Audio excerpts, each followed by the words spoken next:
Hey, what's your problem? You have business problems? We have business solutions. Not guaranteed. Well, maybe. Life is a fight. It is. In business, every day is a fight. It can be. So, hey, what's your problem? Yes, thank you, John David Wells, as always. Go check him out. He's on Facebook, The Wells Report. This is the What's Your Problem podcast, where we talk to Middle Tennessee business owners and professionals about their businesses and the one thing, because it's always something that keeps you up at night that may, is good for your business or may not be so good for your business, but it's always something that kind of just makes you go, whatever small or large problems that you have. I am your host, Jim McCarthy, with JimMcCarthyVoiceovers.com. This is a video and audio podcast. If you don't want to look at my ugly mug, you can always check us out at whatsyourproblempodcast.com and pick your poison with the podcast platform and listen to us. We're on the Apple Park podcasts. We're on Stitcher, Google Play. There's like 900 of them now. I think I'm on, 895 of them. So check that out, whatsyourproblempodcast.com. And today, another returning guest coming back to us. He is a longtime legendary drummer and has played across a multitude of different musical genres. Mr. Sandy Gennaro, thank you coming back, buddy. Thank you for having me, Jim. I appreciate it. Always a good time and good time to see you and have you on. The last time we had you on, you told that amazing story. I suggest everybody to go back and listen to it. The being one person away from a career, a life-changing event. Mm-hmm. This one person changed your life so much. So that was a big reason why we had you on the last time. This time around, you've got a new book out, Beat the Odds, right? Yes, Beat the Odds in business and life. And in life. Talk a little, before we get into that, we're going to do something that we always get the energy going with on this podcast. It's the Random 5. 5 completely random questions. You probably remember this. Truly random. Brought to you by Culioca Company. Those guys have one of the best cleaning agents out there, all natural, probiotic based, where you can just delve in and clean any surface and also get scents like cat urine out of things. It's crazy. Here we go. Question number 1. How would the world change if there was an accurate measure of aptitude? Again, completely random. The world will probably get a little worse. I could see that. A lot of people have an underdeveloped frontal lobe. Is that a new thing, or has it always been that way? I think it's lately with the us against them kind of mentality on this planet. I think it's always been percolating under the surface, but now it's like it's rearing its ugly head. Yeah. Is question number 2, is some degree of censorship necessary? Yes. Really? I find that surprising. Well, it depends on what you're talking about, censorship. I mean, if you walk into a church and you start yelling the F word, I mean, you got to be censored, Right. I mean, there's always a matter of degrees. But in general, no. With our personal lives, no. Yeah. With our personal bodies, no. But, you said some degree. Yeah. And, yes, in some degree, you want to kind of censor yourself. I try to. I fail most of the time. Question number 3. What are the biggest moral dilemmas in your country is facing right now? Yeah, well, where do we begin? How much time do we have? Really. Where do you begin? The moral dilemma right now is, the big dilemma I think we have is a whole climate of us against them, I mean, regardless of what you believe in, the political, sexual, racial, whatever, it's a live and let live, Right. Everybody has the right to their own opinion. It's very libertarian of you, in a way. Let's see, question number 4, I think we're on. What will be / are some of the byproducts to society of everyone having the ability to take pictures or a video at any time? Well, the benefit, the obvious benefit, is that you catch people doing something wrong. I mean, there's so much video out there and surveillance cameras. It's hard to get away with anything illegal these days. Right. Even though some people still idiotically try. I have a story about that. Remind me to tell you when we're done. This is a longer question. Interesting. We're getting some long ones here. That's what she said. That was where I needed to censor myself right there, I guess. Right. Question number 5, final question. Will we keep leaping to even greater technological and scientific breakthroughs that radically change society, or will the rate of progress slow and humanity's progress be limited to incremental improvements? No, I think it'll continue to increase. I think, it's obvious the way it's been since the first, when you had dial-up internet, and now it's evolved into instantaneous. There's a quickening. A quickening and a tweaking of what we already have. Right. As far as apps and what you can do in an app and, whatever. Yeah. I love the fact that 2 of the questions that we had were really lengthy and involved, and I would take a lot of thinking time to kind of answer them. You immediately had an answer. I mean, that's pretty cool. Well, time is money. You are a man with wisdom, my friend. So getting back to what we discussed before about the cameras, everybody being under surveillance in this era. Right. I had an experience maybe a month or 2 ago where my son had a sleepover. And the kid that came over rode his bike. And I guess he goes to go home the next day and his bike's gone. So my kids text me, say, "Hey, did you see a bike when you came home yesterday in the driveway?" I said, "No." She's like, "Well, he rode his bike and now it's missing." I'm going, "Oh, okay. Well, I got a camera on the front of the house. Let me pull up the footage." And lo and behold, there was a woman. There's his bike. And there's a woman walking across the street. And she looks at the bike, looks around, car goes by, she waits for the car to pass, and then a couple more seconds go by, and she takes the handlebars, kicks up the kickstand, and walks off with the bike. And I'm going, okay, guys, we live in a virtual panopticon these days. I clipped the video out, put it up on Facebook, said, okay, you're caught, bring the bike back. All right. Before we have to escalate this. So word got back around to her. My wife, being much nicer than I am, goes out and says, "Oh, it's an honest mistake," and yada, yada, yada. And I'm going, Well, I thought it was free. I'm going, oh, okay. So at what point was there a sign that said free on the bike and the helmet hanging off of the handlebars indicate that the bike was free? But, because it was on the sidewalk.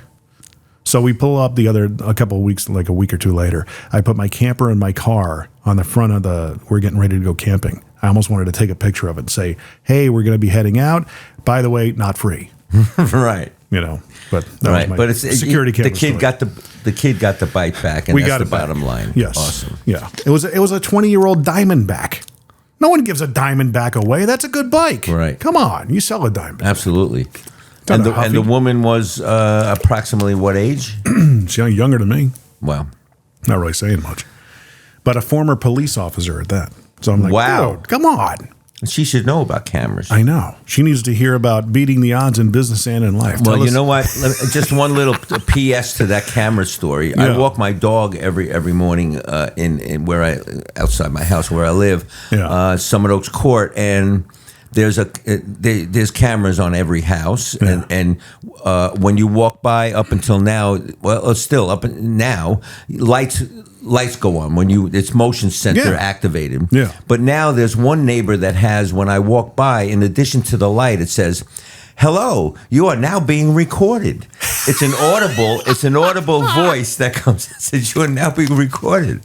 I need to audition for those jobs. Well, I walked by another time and I said to the owner of the house who was in his yard, I said, "Hey, you know why? Every time I walk by your house, it says, 'Hello, you're being recorded.'" And then he goes on to explain that some packages were stolen from Amazon, packages were stolen. I said, under normal circumstances, I would pay you to record me. Yeah. But here we go. We got, where is that? Oh, Jimmy. You got it. I got it right. There we go. There you go.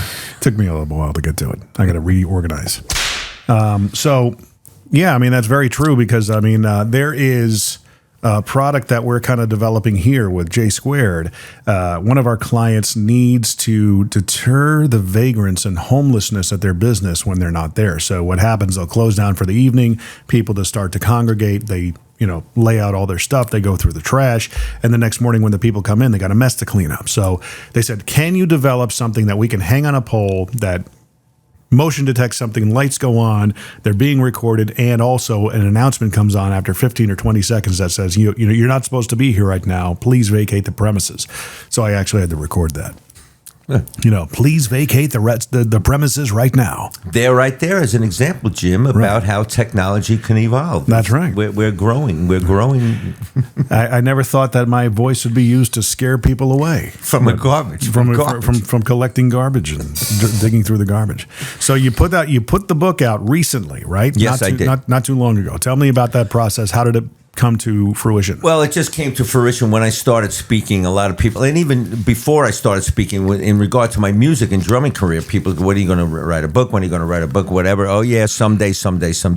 And then when I started speaking, it really, a lot of these CEOs and stuff that I've been speaking to say, "Man, you got to write a book. Your story is awesome." But I never really thought that an autobiography would be of value to the general public. My autobiography. Really? Yeah, because who cares, basically? Well, you got to make them care. Well, I'm famous in regard to the people. I'm famous because of the people that I've been involved with are famous. Right. I'm not famous in my own right. I don't write songs that are on the radio. But in a certain community, you are. In a certain community, I am. But I thought once I started speaking to businesses and to the general public, I thought it would be. It was also suggested to me, you got to write a book because your message is very strong. Yeah. So this book is basically, it's not a business book. It applies to everybody, and everybody would have a tremendous amount of value in reading it and enjoy it. And people are telling me that it's hard to put down or whatever.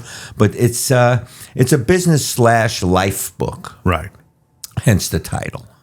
Is there an audio book forthcoming as well? There is an audio book forthcoming. Right now it's available digitally and softcover on Amazon. And but I'm going into my ghostwriter's office, similar to this, in about 2 weeks to start the audio book process. So you're going to be recording it yourself in your own voice? My own. It's been suggested that I record it in my own voice. So if you need a guy who can kind of sound like you know what I mean?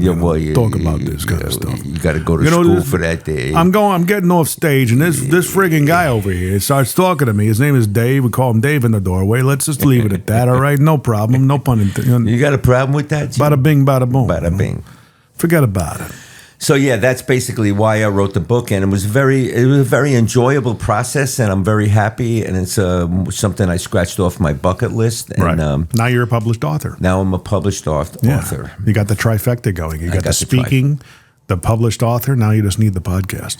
Well, that's on the back burner. That's in the back burner. Yeah, I'd much rather be a guest on podcasts. It's a lot easier. But I mean, when you're also the podcaster and you're the host, you can talk about anything you want and put them out whenever you feel like. Well, but there's certainly a lot of credibility when you're on other podcasts. So. But as you said, there are a million of them out there right now, and but not yours.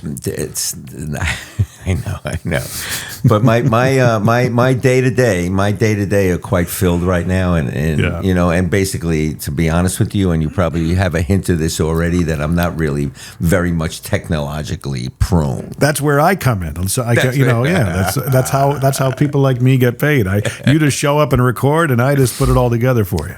But we could talk about that another time. We could. In the book, I mean, the impetus of the book is being successful, beating the odds. What does that mean, beating the odds? Beating the odds. Basically, beating the odds means, and it's not like, I don't mean to indicate that life is some sort of game, but if you basically, it's basically, I outlined via stories of my rock and roll career, if you treat people right, I work off an acronym called Belief, Enthusiasm, Attitude, Tenacity, and Service. And basically that ties it all together. When you have a positive attitude about yourself and about the circumstances that happen to you and about the circumstances that happen in the world, we've been given choice, we've been given free will, and it's a combination of how you treat other people and your perception of life. And when you put all those puzzle pieces together, the universe, God, if you will, works in mysterious ways. Right. Basically, I have no tremendous drumming talent. Nobody in my family was musically inclined. And there's a lot of drummers on this planet, students of mine, that can play circles around me.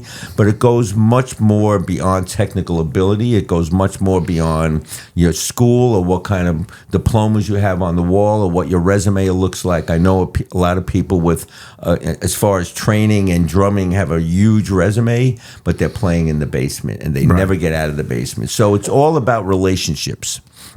It's all about the quality of your relationships with other people. Because, Jim, it's my view and my opinion that we're going to be judged someday on how we made other people feel. Right. It's not about what we did for ourselves, because everything we do for ourselves is left here.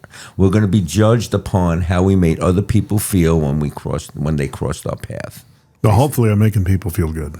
Well, I try to, at least. You want to help people, inside of us is a soul, and I look at it as a little flame, and our job on this planet is to douse that flame with positivity in everybody that crosses your path. Now, that being said, you're not always going to meet people or be involved with people that like you. Yeah. You're not going to be always involved with people that you like. Right. But you got to have that common denominator of respect, the fact that they're another human being. Were you able to tell immediately when you met somebody if they didn't like you? Most of the time. Yeah.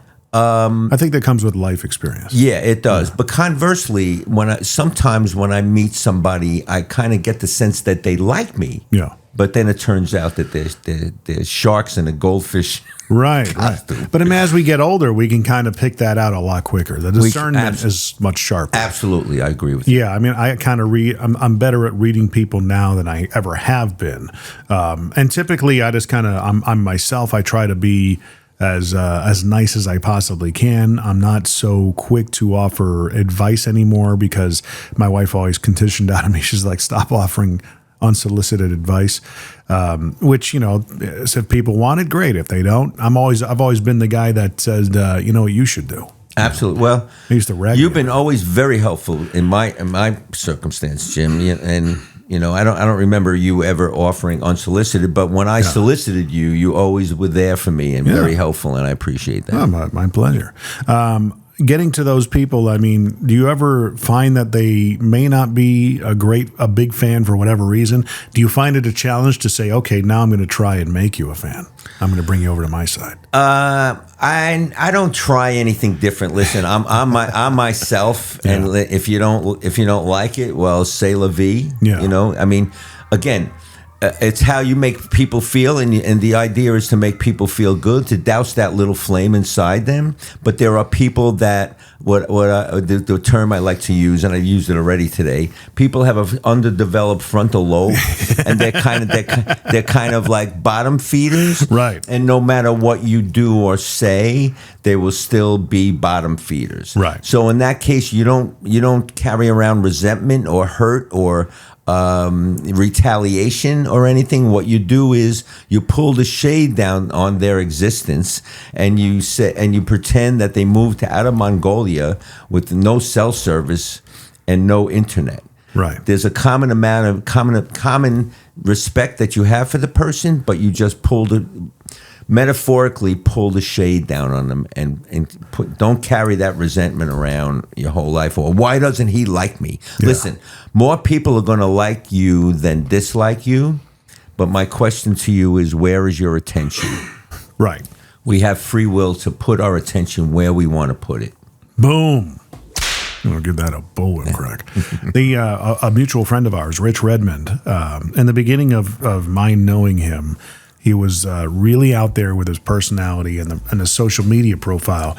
He would get haters left and right because a lot of what he was doing was very new, was very fresh, and a lot of people perceived what he does as simple. Well, I could play that, I could do that. Well, okay, get your butt down here and try it if you think you can. Right. Play a 3.5 minute song and have it recorded in the course of 5-hour session or a 3-hour session and bang out 5 songs in a demo session. It's pressure. It's a pressure cooker, and he does it with a world-class attitude and treats everybody the right way. There was a gentleman, actually, he's going to be on my podcast here soon, and I'm going to bring it up with him. In the beginning, when I started working with Rich, I also worked with this one guy in a video, and he's like, that Rich, I'm just not sure, man. He's just way too out there for me, and I'm not sure if I'm a big fan of that. His jury was still out for him, and over the years, he's like, I am a raving fan now. He says, right. I love that guy. And he won him over somehow. Right. You know, and Rich would also almost take it like a challenge, like, I'll win you over. Right. But right. He just loved that kind of stuff. You know, when somebody feels that way about somebody like Rich, I mean, I have all the credit in the world. I mean, this is another story, but Rich is the reason why I moved to Nashville. I know. All right, so that's another story. And it turns out that he used to watch my videos with Cyndi in his pajamas on MTV. I used to watch it. Whatever. Yeah. But, you know, when you come across people like that, you know, everybody, if they have a high profile on social media, you're going to get a certain percentage of haters. Yeah. And you know, to me, it's like those haters, get your own crap together. Yeah. In other words, it's your own insecurity where you got to put somebody else down to feel you're being worthwhile, to feel, you know, it's why? Yeah. It's somebody's own insecurity that. Well, they're putting all their energy into something that is it's negative, Right? You know? And that's something that I trained out of myself long ago. Why am I giving energy to the negative in life? Why am I watching the news? Why am I paying attention to stuff I can't control? Right. And ever since I decided to not do that, life has been vastly different. Absolutely. I totally agree with that. I mean, I mentioned before that we've been given a power of choice as human beings and free will. Yeah. And we're bombarded with thousands of thoughts each day.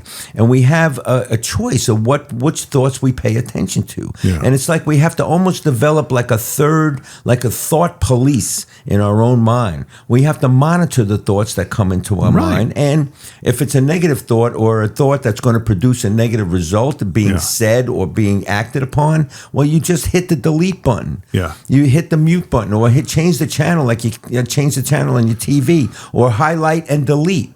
You don't have to entertain thoughts, and thoughts are very important. Yeah. The thoughts that you think of often, and because thoughts become words, and words become actions, and actions become your personality, and your personality is the way people can perceive you, and end up being your destiny and your legacy.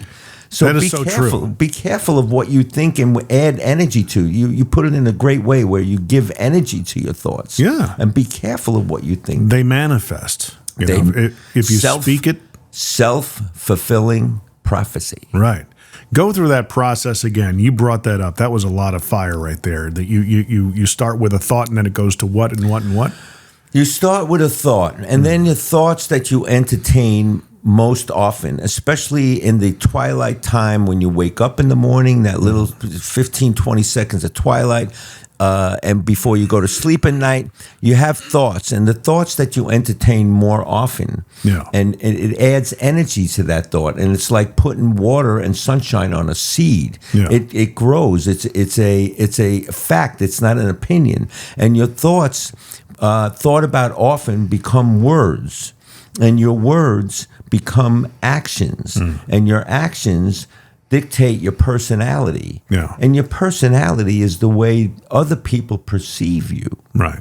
And the way other people perceive you become your legacy, how people talk about you, especially after we're gone, or when you walk out of a room, how people talk about you. That's your personality. But it's all born from the thoughts that you entertain from. It could be from last night on, or it could be from your childhood. And it's all based on, and that's something you have complete control over. Absolutely. Well, that's the choice. That's the power that we've been given by the Almighty, by the Creator, is that we've been given free will. And the power to choose right and wrong, you know? And like Yogi Berra would say, when you see a fork in the road, take it. Yeah. But actually, there we go. You know, that's it's so very true. There's you know, I as I was telling you before we started recording, it's been a very challenging year for us. So I could have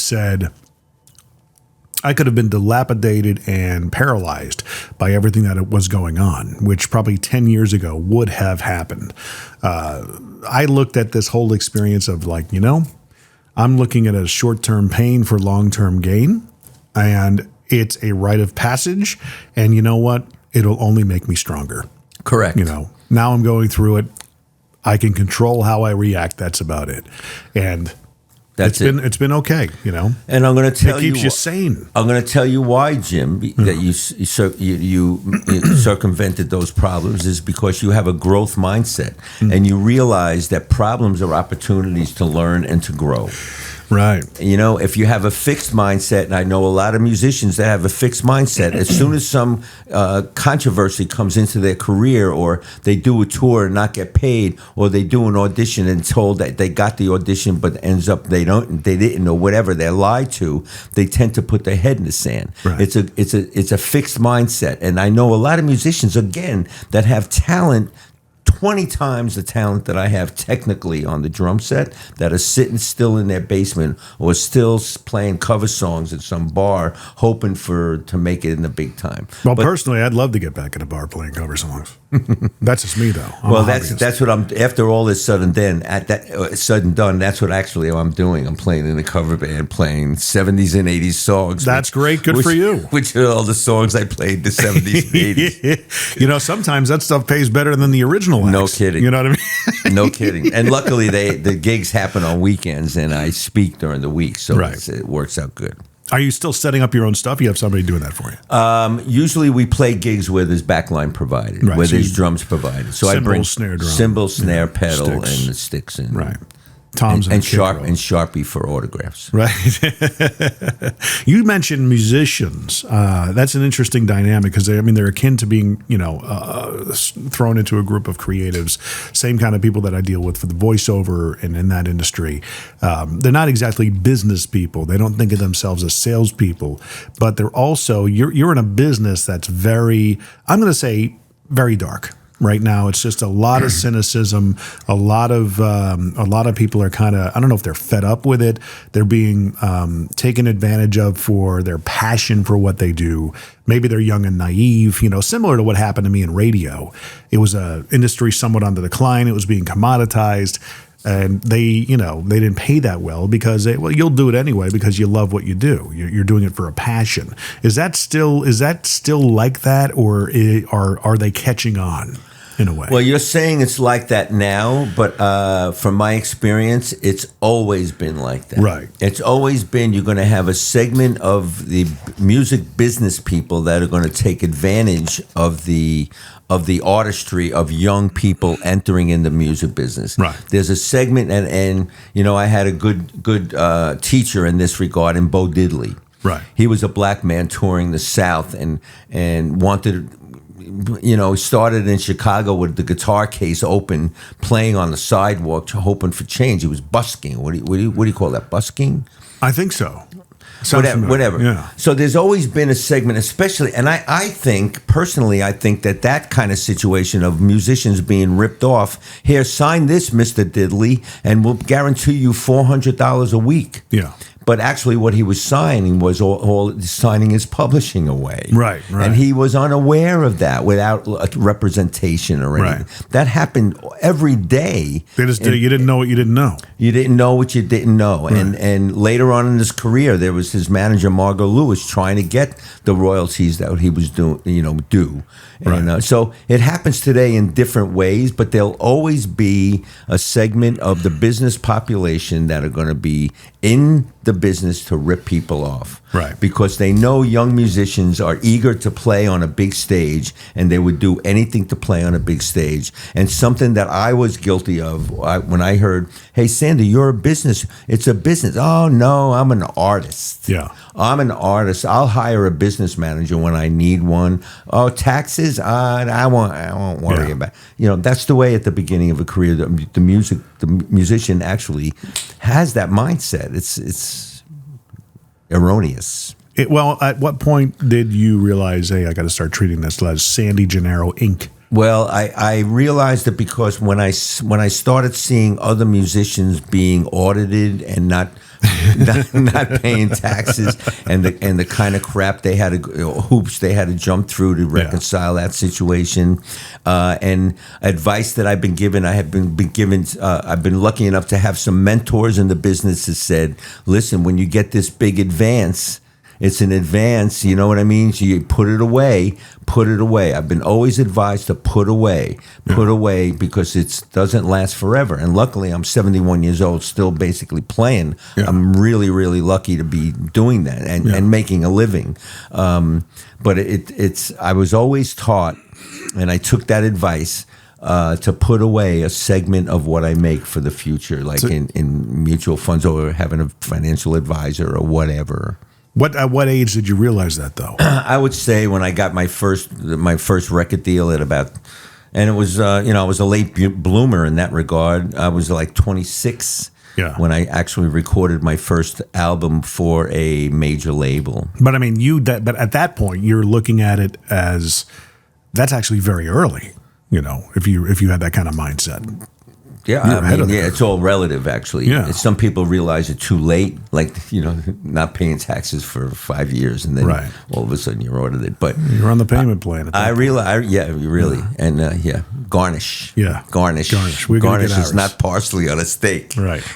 But, I mean, a lot of those scenarios, if you have the right CPA, you get taught to ask, okay, I get it. I'm a little behind on my taxes. What can we do to reduce that obligation, and correct some of these wrongs, because the IRS will work with you in that sense. They're not all that evil. Well, relatively. So, I mean, that's the biggest thing is that a lot of, if you could just teach a course on how to, you're good at this, Rich is good at this, how to really conduct, how to think about it as a business. Because even people in real estate, they'll get into being a realtor or an agent or something like that, even insurance and in mortgages. They won't see themselves as being a business. Right. They still have that W-2 mentality. Right. And the musicians out there, they got to kind of, they got to think that I'm a business. Do you think that's more well known now than it has been? I think it is. I think, and I kind of disagreed what you said before about there's still a climate today about business people ripping off young musicians or whatever, vulnerable young inexperienced musicians. But I think it's what happened to Bo Diddley is less apparent prevalent right now because people have lawyers, and I inaugurated the music business program at the Collective School of Music in New York City. Right. And I've always advocated don't sign anything without a lawyer and don't sign anything under a pressure of a time constraint. In other words, can you sign this? You need to sign this within an hour. Yeah. But no, give me 24 hours and let me think about it. And if they bark against that, then there's some sort of fish in the water. Yeah. At least let me look at it to see what you're trying to slip in there. Correct. Yeah. Correct. Now I know to look for it. Right. But I mean, a lot of people don't even think to ask that question. Well, everybody that I come across, get some advice, get a sounding board, because when you want to be successful at something, you want to pick the brain of someone that's been successful already of what you want to become successful. Don't be ever ashamed or think that you're showing your ignorance by asking a question. Right. Always trying to reach out to people. Everybody needs a brain trust. Musicians, especially with that uncharted territory that you're in the shark-infested waters of the music business, you need a brain trust. You need people that you trust that have done it before. Yeah. Ask a Rich Redmond some advice. Ask me and email me and ask me for some advice. I always offer, and I'm not a lawyer or an attorney or an accountant. But from my experience, I can share what's gone through under my personal experience. Maybe a live video every week called "If I Were You" with Sandy G. I don't know. Maybe do something like that on Instagram or TikTok. TikTok. I don't know. No, not crazy. Listen, to get the word out there, Scott, Jimmy, I'd do anything to get the word out there. So. Right. I mean, anytime you can kind of give value and share your wisdom and, your experience. Not a bad thing. Right. The funny thing is, on one of the podcasts I had recently with Reggie Ham, you know Reggie? No. He's a local songwriter here in town, prolific blogger, thought leader in the sense of he just kind of speaks his mind, very honest about the music industry because he's, made a majority of his living off of it for majority of his life. Right. So he speaks very frankly about his experiences about how it is right now. So he's always a fun guest to have. Last time we talked about it was, where are we in the music business? Where's it going? It is certainly a business that's in flux. We thought that there was a paradigm change when everything became digital.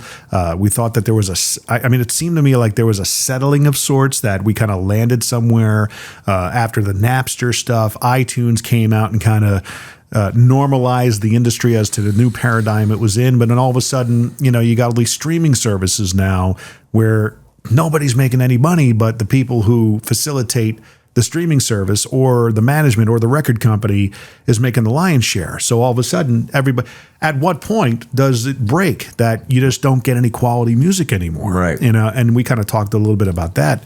And he says, what really gets me are the kids that think they need to get on American Idol or The Voice or get a record deal. And it's like, you've got however many million TikTok followers. There's your audience. You could do it on your own. You could you could do this on your own. Are you seeing that as well? Is that something that you agree with? Or? Well, it's you have a million TikTok. Yeah, that's some TikTok. You can do it on your own. Yeah. But if you can do it on your own, so could 3 trillion other people. But it's a meritocracy at that point. That's right? It's equal opportunity. Yeah. But it's flooding the market. The market is flooded because if you have a keyboard and a microphone, you can make a record in a room like this. Yeah. So it's very watered down. Right. The music business is very watered down, and frankly, I'm a little jaded on the new music. I don't, frankly, unless it's something that my daughter says, "Daddy, you got to listen to this. You would love it." Yeah. I don't listen to new music. Right. I don't. And another unless thing, I'm kind of on the same page as you.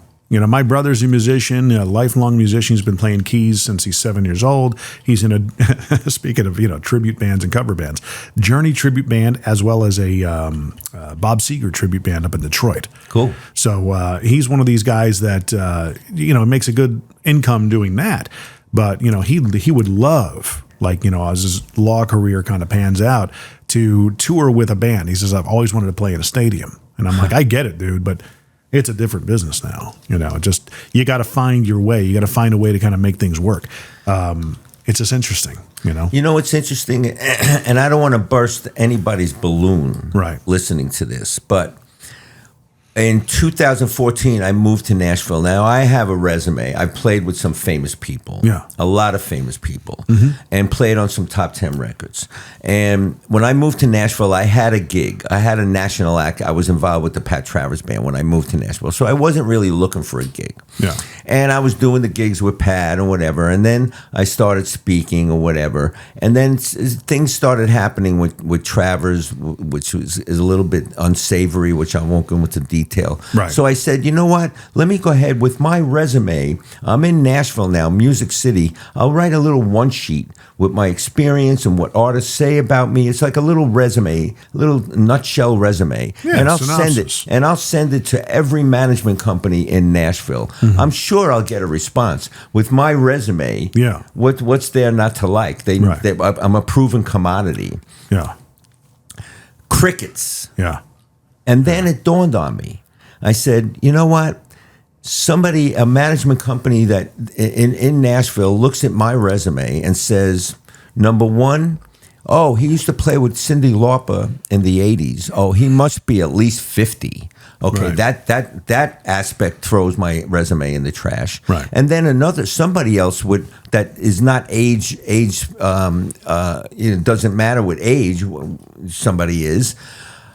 Says what with all this resume, what is he going to want to tour? Right. What is he going to want to play a weekend with this artist or whatever? And then it dawned on me, there are people that come to Nashville because it's Music City. Yeah. They expect to be on a big stage, but it's a supply and demand situation. There are thousands and thousands and thousands of musicians come to Nashville from every corner of this country wanting to make it. Either it's New York, L.A., and Nashville. But lately, it's been Nashville with all the attention it's been getting. Yeah. And you have to realize that major artists, there are only so many major artists in Nashville, country artists. And, if even an opening act for, let's say, Jason Aldean, an opening act is going to open up some of Jason's shows on a weekend. There are drummers that would actually pay the artist to be on a big stage with them, to play an arena, like your brother wants to play an arena or a stadium or whatever. So it's money talks at that point.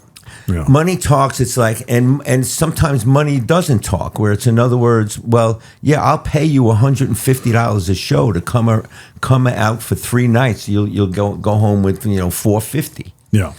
At 3. So am I going to do that? Right. No, I'm not going to. You've been there, done that, though. I've been there, done it. But that's the reality of, and it's unfortunate people move here. And I don't want to throw a wet towel on your dreams or anything like that. You still, you persevere like I did. Yeah. But, sometimes the impression of Nashville is like, I'm going to go and that's the yellow brick road. That's the road, lined with gold, and you're going to be a rock star when you move to Nashville. It's not true. Well, I mean, it's a town that you don't want to cut your teeth in. You got to come here prepared. You got to know your stuff. You got to, have a great attitude, start mingling with people, doing the networking. And honestly, there's a lot of it to, in the voiceover industry, you'll have a lot of newbies that will have the elitists tell them that never do anything for free.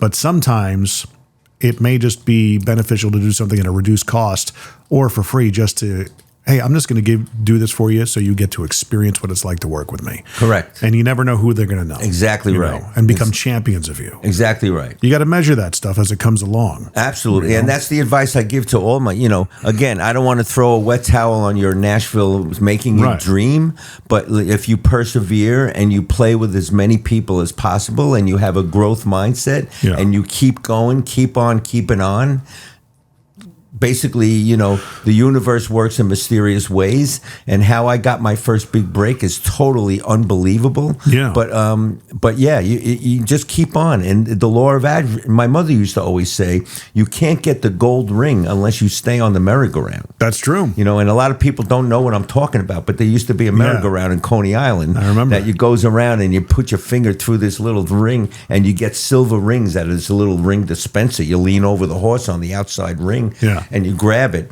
And, Ma, how come I'm not getting the gold ring to get my free ride in the carousel? Well, you got to stay on the carousel. So it would pop up randomly, and you had to keep a lookout for it, right? Yeah, well, it'll drop down. Like, in other words, it was a V-shaped chute, and you stick there's a ring right at the end, and as you go by on the carousel, you hook the ring. Yeah. And hope then it didn't rip your finger off. Well, in that little dispenser, there's a gold ring, right. And if you get the gold ring, you get a free ride on the carousel. Oh, that's cool. And I used to complain to my mother all the time. How come I didn't get? Well, if you don't, I don't want to ride anymore. I don't get. Well, if you don't get if you don't ride on the carousel, Sandy, you're never going to get it. You can't win if you don't play. That's correct. That's right. You got to be in it to win it. But I mean, a lot of people coming to town. I mean, just a notion of listening to podcasts that teach you about negotiation, about basic sales fundamentals, how to present yourself, how to have the conversation. If somebody comes to you, understanding that, hey, the gig pays this much, excuse me,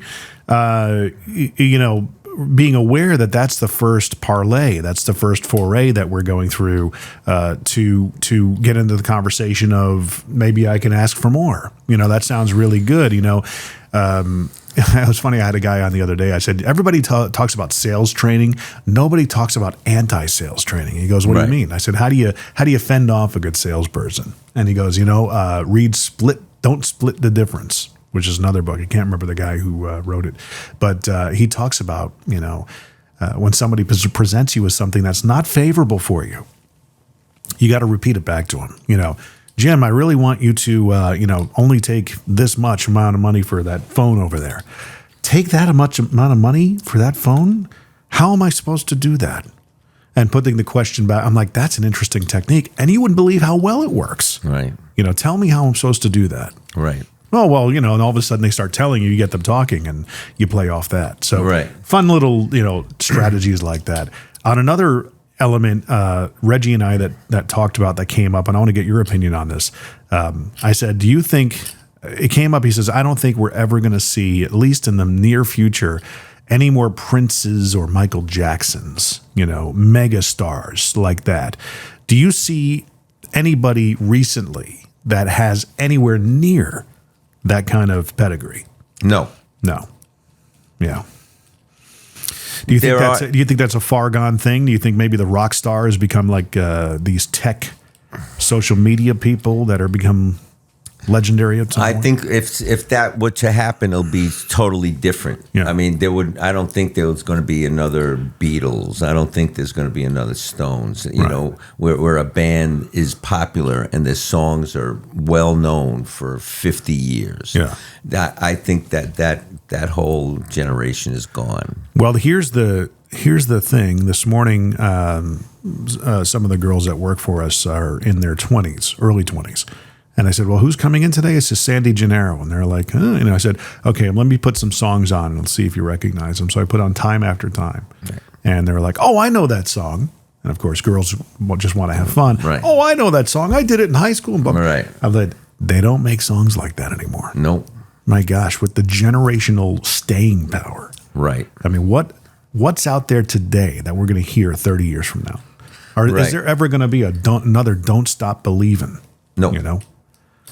You don't think so, huh? I just don't think so. I might have like a little jaded attitude towards what's happening today in music, but I don't think so. And there's a song that I was fortunate to have played drums on called "Into the Night" by Benny Mardones, and nobody knows Benny Mardones. Hardly anybody knows Benny Mardones' name because he was basically known as a quote unquote one-hit wonder. Right. But that song is played everywhere, and it's one of the only top 10 songs that were top 10 Billboard on 2, and some people say 3 occasions, but I know of 2. Right. In 1980 when it was released in 1990.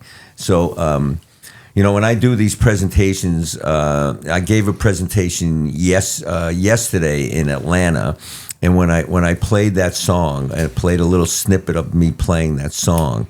I saw somebody in the audience was like making these grimace faces or whatever, and I asked him after the track was done. I said, "Why are you making that face when I played Into the Night?" He goes, "Well, I was just thinking about what I was doing when I heard that song in the back seat of my Chevy." Yeah.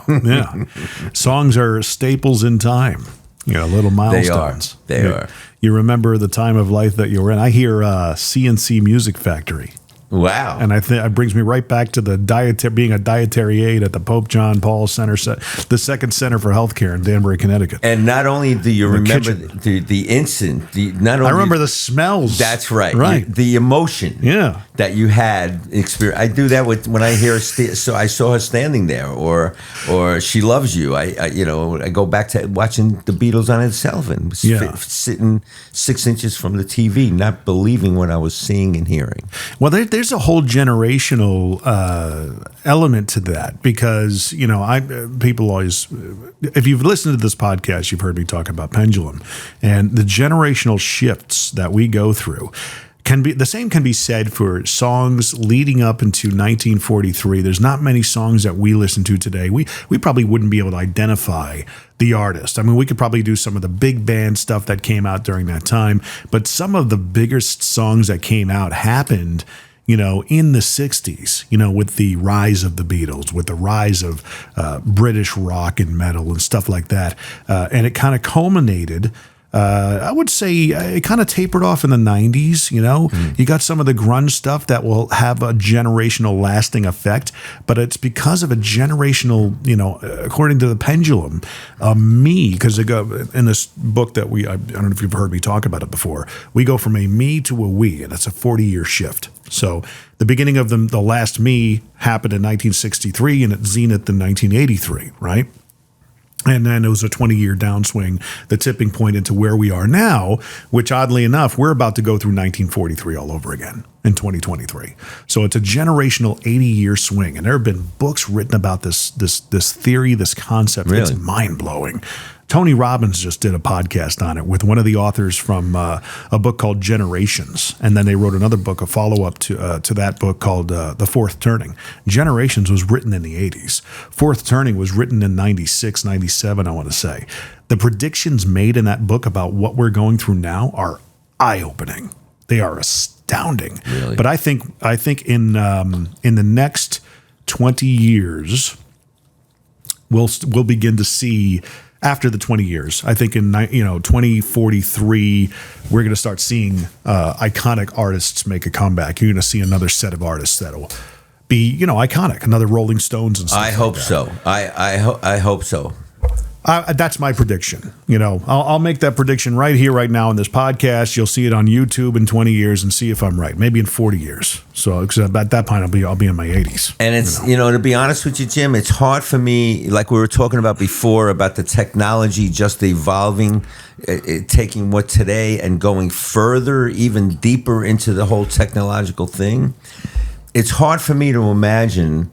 A band having that kind of effect 40 years now with the internet and the way people make records now and the way records are heard and the way records are sold. Well, records are not really sold anymore, really. Right. I mean, it's just streaming and uploading and all of that and getting fractions of a penny on an upload. And a lot of bands now, especially heritage bands, like you talk about the Stones, you talk about McCartney, they make their money touring. Yeah. And you go down like bands like Molly Hatchet. They make their money playing Indian casinos down in Texas or down in Oklahoma or whatever. Chubby Checker, who I used to work with, that's how he makes his money. So an artist putting out new music and making money from the recording itself. Yeah. Those days are right now kind of in the past. I hope you're right, where it comes around 20 years from now, in where we have a new Prince or we have a new band that's going to kick just our ass. Artist development, Right. People making a commitment to an artist and developing their career, just that kind of notion. I could see it coming back around because we can't last this long with lackluster music, because when you pay little for something, you're going to get what you pay for. I agree, but I think the reason why there's lackluster music is the way music is created today, right? And the accessibility of Joe Blow sitting in his living room making a record and putting up on Spotify. Anybody can do it. So the technology is kind of, to me, puts a damper on that projection of 20 years from now we're going to have a new Stones. How would that happen with technology being as it is today? And the human element that went into music. We talked, Rich did a drum clinic at Forks the other night, and I attended. And a lot of it happened to center around hitting the mark on the grid, making sure there were no flams and things of that nature. Correct. So coming into town, you better be locked on a 4 on the floor beat. Correct. And locked onto that grid. I'm going, but they didn't do that in Van Halen. They didn't do that in Led Zeppelin. Stones. And the Stones. I mean, Neil Peart vacillated in his tempos. Okay. Beatles. Right. There was a human element. I think that's going to come back. You watch. I hope so. I hope to God that you are right. Because it has to. I People hope will, so. that authenticity, everything goes in, and Ecclesiastes says there's nothing new under the sun, right? We've been here before. We've had dialed in music. We've had disco, things of that nature. When did that happen in your career when you all of a sudden had to be locked in, in a click track in the recording and stuff? Have you been? You've probably experienced both sides of it. I have. You sit down, play the song, go by your internal clock, and then at some point later in your career, everything's with a. Correct. You have to play because you know why?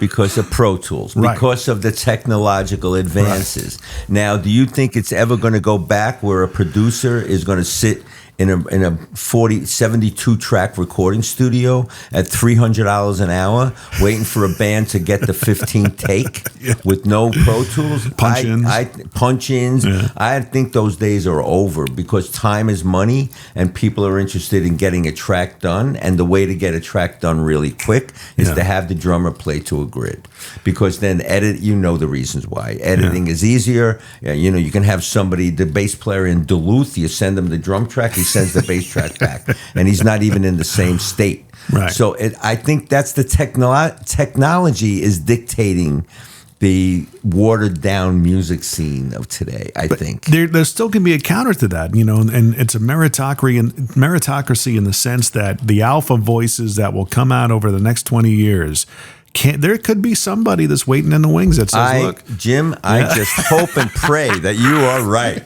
Listen, I'm disagreeing with you just from the facts that I see and the trends that I see. Yeah. But I just hope you're right. I hope I can see it coming back. I hope so. If anybody's listening to this and they get inspired that, hey, throw away the technology, use it to record, but throw away the rigidity of it. Okay, just do your thing.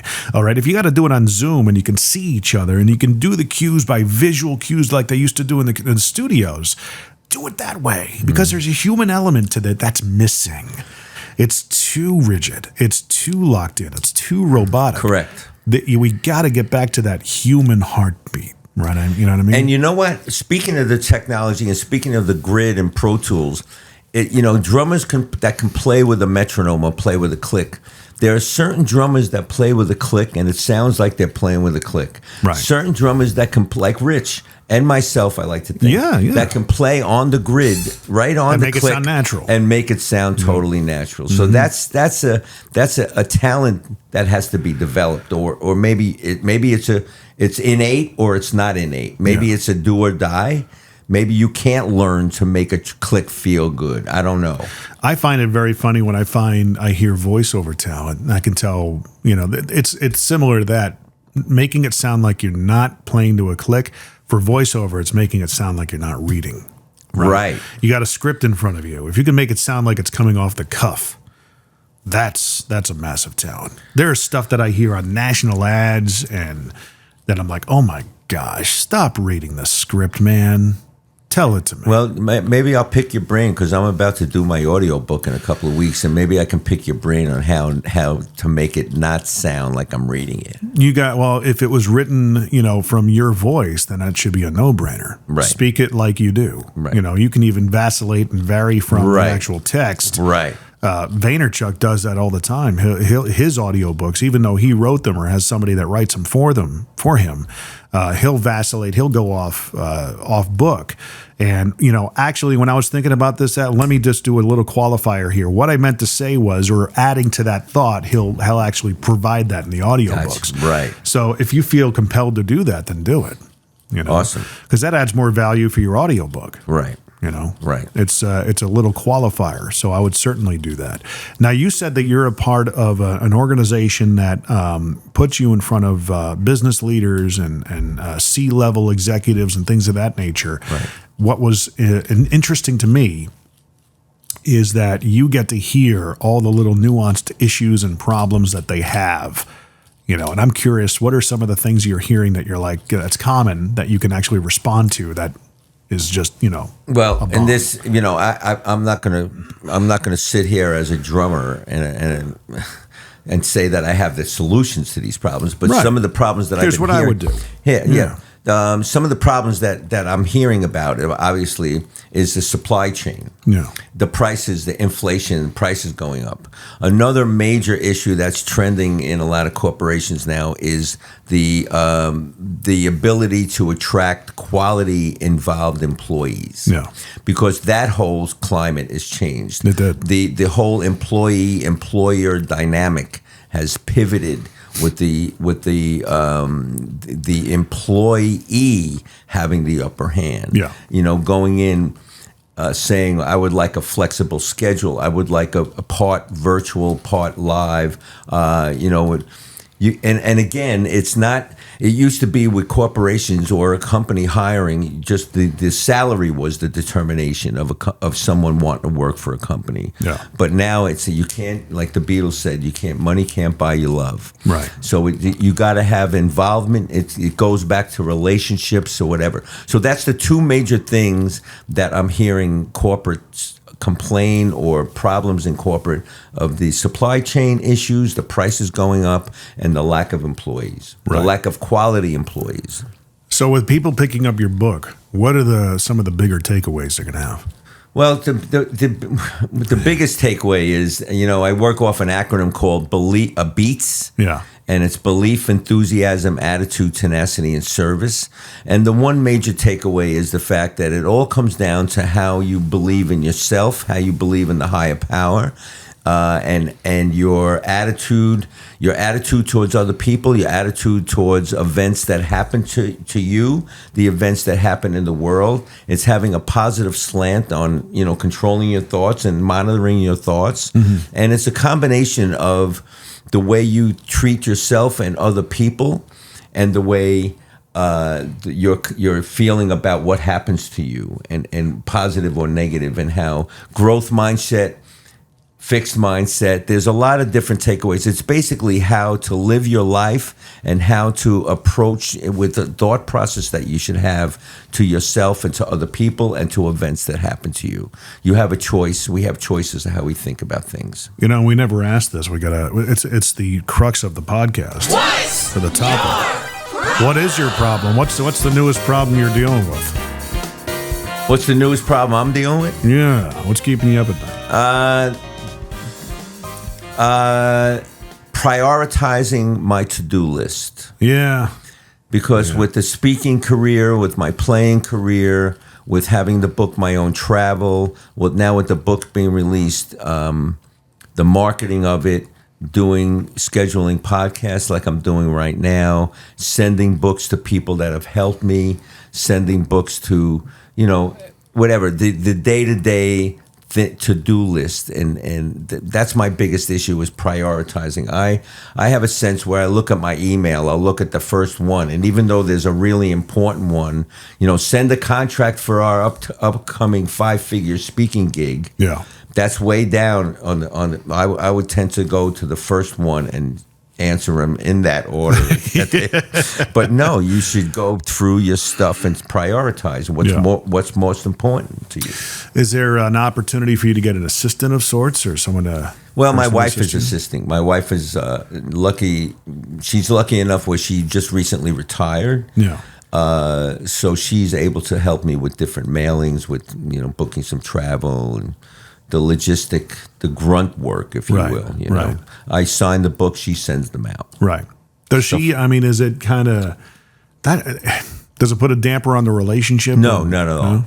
No, she's very fortunate that, and she's happy, and so am I, that I was able, that I'm in a financial situation where I can tell her she stopped working. She could stop working, and I'm carrying the whole nut for the household, but.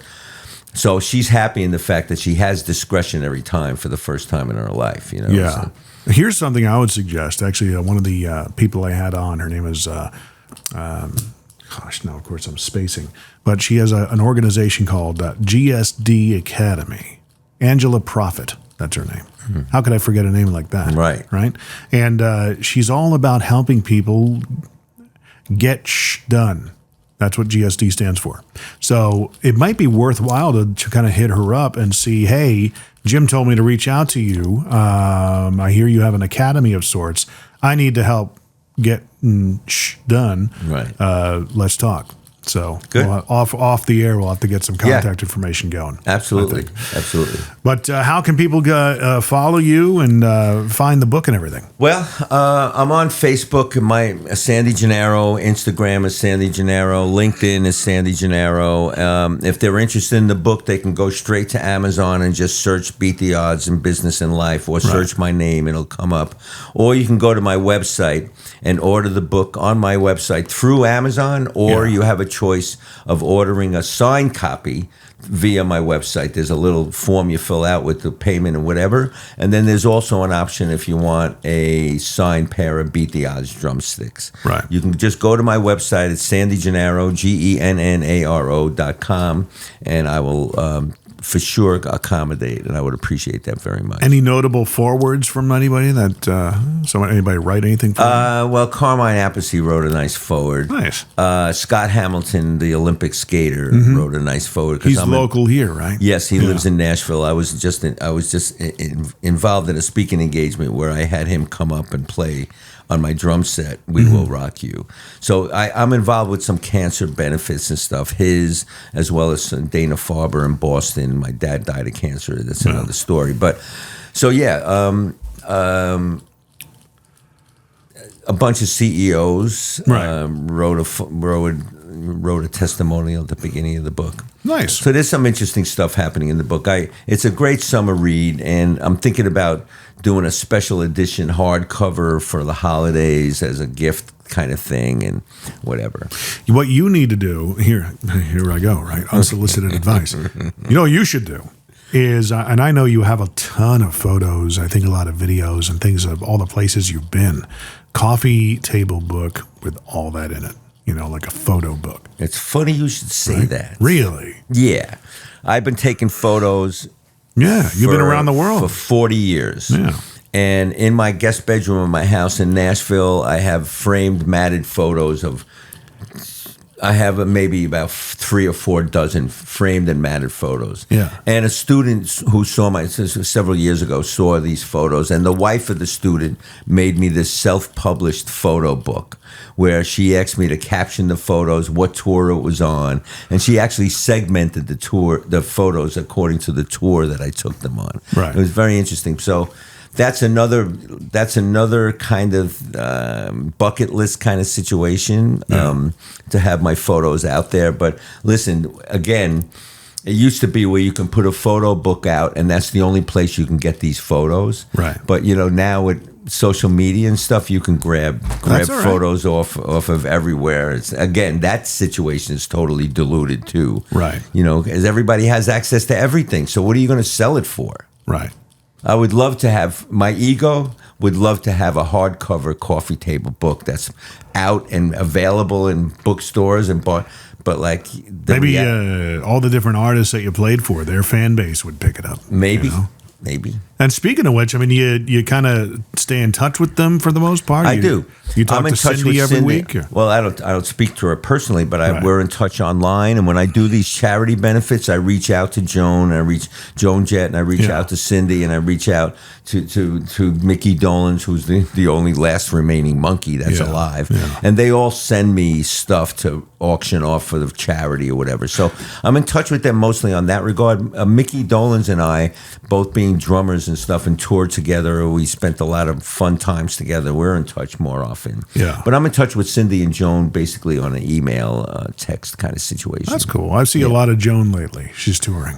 Yeah, she's touring she's opening for Motley Crue and Def Leppard. Yeah, that's right. Stadium tour. Mm-hmm. And that's got to be interesting. Yeah, the thing that I found interesting, the original lineup of that, and I think Poison had to pull out because of COVID. Right. But the original lineup of it, going on first was Joan Jett, Hall of Famer. And then behind her was Poison with Bret Michaels. Are you kidding me? Are you kidding me? And then after that, with the two headliners, co-headliners at Def Leppard and Motley Crue, I can understand that. Yeah. But they're pretty big. But I know Joan's mindset, and she would say to her manager, "Yeah, let's open up. We'll go on when it's still light out. We'll be back at the hotel by 7 o'clock." My gosh, it's funny how the behind the scenes thinking that goes on. You never know. But I love Joan Jett. She's awesome, and she deserves a whole presentation or podcast on her own because she went from the Runaways to the Hall of Fame. Bo Diddley's another artist I was very fortunate to work with. He went from busking on the streets of Chicago with the guitar case open, hoping people would throw change, and he ends up in the Hall of Fame. Black man touring America in a station wagon in the 50s where he had to use a separate water fountain. Black people had to use a separate. Are you kidding? Yeah. So it's like I've learned from the best, believe me. It's a heck of an education for sure. I'll tell you what, just waiting for a flight with Bo Diddley sitting next to you, you have a fountain of information coming at you nonstop. You just sit there and listen. And I would clean his glasses. I take his glasses off and they look like bottoms of Coke bottles. And I go, Bo, your glasses, you can plant tomatoes on these glasses. It's so dirty. Oh, okay. Thanks, Red. He used to call me Red. I love that man. I mean, you and I, we talked about, before we went live with this thing, a potential idea for, a speaking event of sort, business speaking event. I loosely had termed it rhythm of business, and have the three of you, Rich and Mark Schulman, do your thing, your speeches, but also have other people in between, like Ed Milet or whoever, Brad Lee, or even Cardone and stuff like that. What would it take? I mean, if you had, does Cyndi do any speaking? Does Joan do any speaking? No.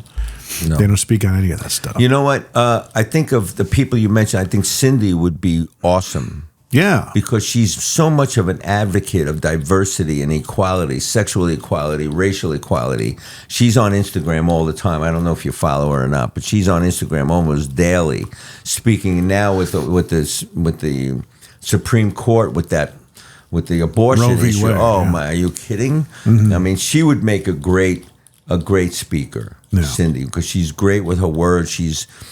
She's one of the most powerful, strong women I ever met in my whole life. Because even before she was famous, she had a vision. People told her, "You can't wear your hair shaved on one side like that with orange." Oh, you want to bet? Mm-hmm. And she had a vision right from the beginning. Even though a lot of people get their power of incrementing their vision when they become famous, when they have some clout. Well, she was a local girl from Queens with no clout, and she had the vision, and she stuck with it. And her, along with Dave Wolf, her manager at the time, it was a phenomenon. And it kind of, I hope it set her up fairly well. I think it set her up really well, and she's still active. She's still playing. Unfortunately, she's I don't know who she's touring with right now, but in America she opens up for the likes of Rod Stewart or Cher or somebody like that. Right. But she headlines Japan, big arenas in Japan, South America. Right. She's still. And what I also like about Cyndi is that she has her pop thing together, but she also did an R&B record with R&B musicians in Memphis. She did a country record in Nashville with quote unquote country session players. Yeah, at a studio called Sound Emporium. Have you seen what we watched a documentary the other night about Steven Tyler? No, I haven't seen that. He recorded a country album. He did. Yeah, he does a lot down here apparently now. So he's kind of doing his own thing. Yeah, he just got he went back into rehab recently. Yeah, I saw that. He was going into, they were doing a string of shows out in Vegas. Right, residency. Residency out in Vegas, and I guess that's on hold right now. It's on hold, and as the story goes, he was injured at some point. They gave him opiates for the pain. Yeah. But, And that dark force came back like a dark vengeance. force reared its ugly head again. You know what the other thing that we watched the other night, I'm amazed at how little I know about Muscle Shoals. Are you aware of all the music? I'm sure you are. You got to be. I'm aware of it, but I know very little about it. I know Muscle Shoals through Tom Dowd, who produced my first record. Yeah. And he did a lot of work in Memphis, and he did a lot of work in Muscle Shoals. Yeah. So I know a little bit about Adam. His Toussaint was a major producer. That rings a bell. Yeah. I want to say Adam Toussaint. I'm not sure. His last name is definitely Toussaint. Right. But I'm not, as like you, I should know more about Muscle Shoals. It's on Prime, I think. It's just called Muscle Shoals. An amazing. I'm like, oh my gosh. The Stones recorded Brown Sugar there. Right. Amongst other things. And they wanted to record more, but Keith Richards was prevented from coming back to the country at the time. So, and it's got Keith Richards in the documentary, Mick Jagger, Stevie Winwood, I guess recorded down there. Bob Seger, I think, cut all his stuff in Russell. I'm like, I had no idea. Right. You'd think that Bob Seger would be recording everything in Detroit. In Detroit, right. Nuts. It's funny if I can share this story about the Rolling Stones. It's there were always big blues aficionados, right, in England, and they come from the blues thing. And they always want to record a chess studio. This is at the beginning of the career in the '60s. Right. They wanted to come to America and record in the same studio that Muddy Waters recorded, in Chess Studios in Chicago, I think.